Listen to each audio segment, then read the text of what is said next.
Hey there guys, it's Steven here again. Today I'm going to be reviewing Dragon Quest VI Realms of Revelations, I think it's pronounced. And this was a remake made for the Nintendo DS. So this is a game that had never before been released in North America, and I've heard from many Dragon Quest fans that it's a pretty excellent game. A lot of people consider it to be the best Dragon Quest ever made. So I've always been curious about this title and couldn't wait to try it out. And I did, finally. I just completed this game mere hours ago. And I thought that I would give you all my impressions of the game overall. So first off, the biggest thing that separates this Dragon Quest from the other Dragon Quest before it is the introduction of a second world, or a dream world as they call it in this game. With this world is basically a reflection of the current world. It's not always the same thing everywhere. Sometimes it's a reflection of the past.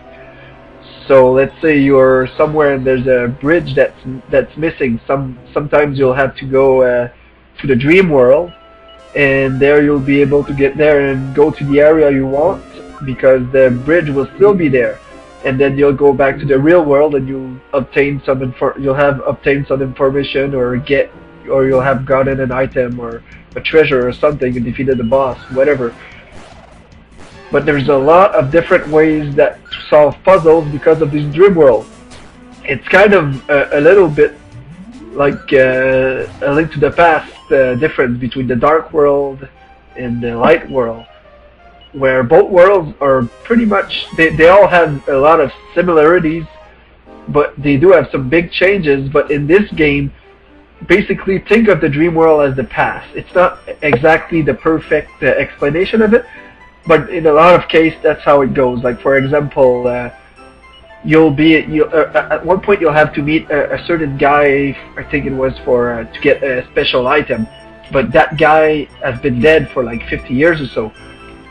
So if you go to the dream world, you're able to meet him, and then he gives you information on how to obtain the item. So it's a very neat addition to the series there. It really opens up a lot of opportunities, and it was really greatly implemented into the game.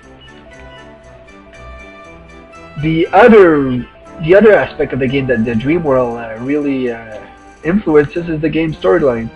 So like I said, you'll need to constantly figure things out and go from one world to the other, and that it does add a lot to the storyline because some of these characters are dead in the current timeline, but if you go into a dream world, they're still alive. And at one point they do realize that, and it's kind of sad that they know they are no longer, like, they're part of another world that's not really real but is. It's kind of hard to explain.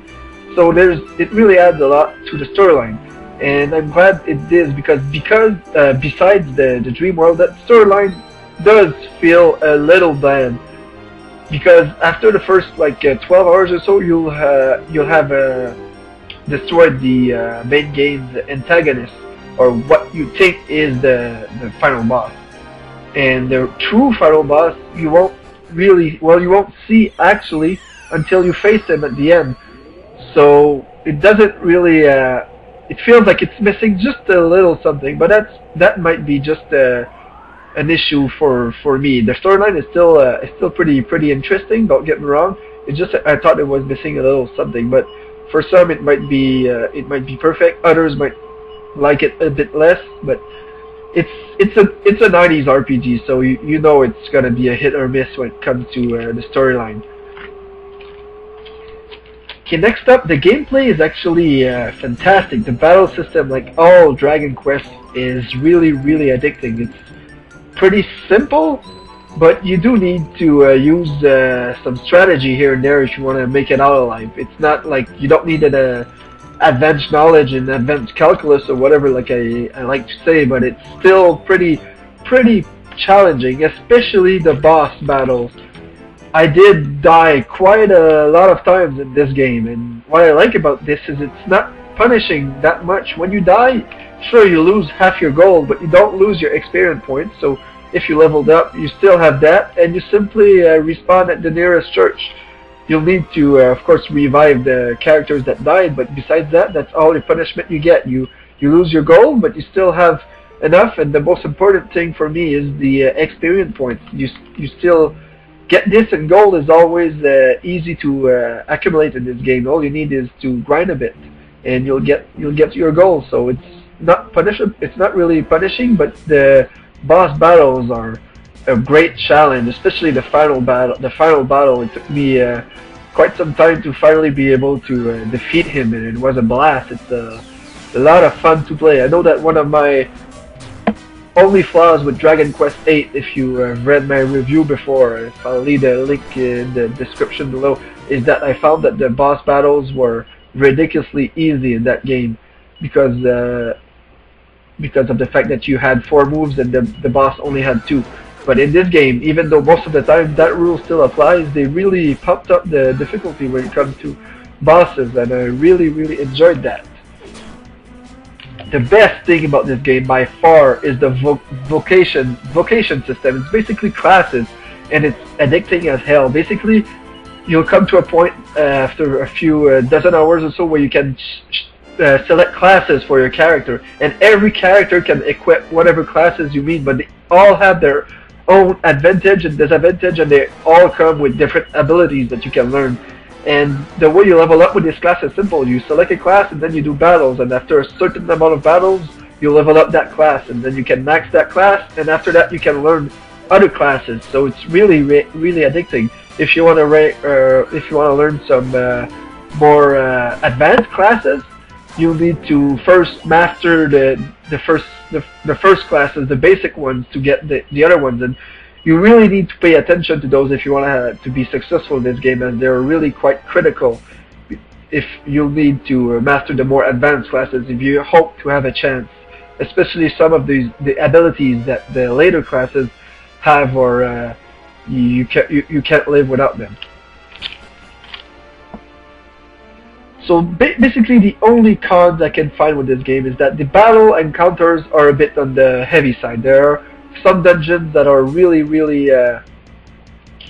tedious to explore because of the battle encounters, but that's to be expected from a Japanese or a role-playing game. And like I said, there's a bit of a lack of a meaning in the storyline, because you're basically only doing side quests, which are not really side quests, but still, since there's not really a main antagonist for the majority of the game.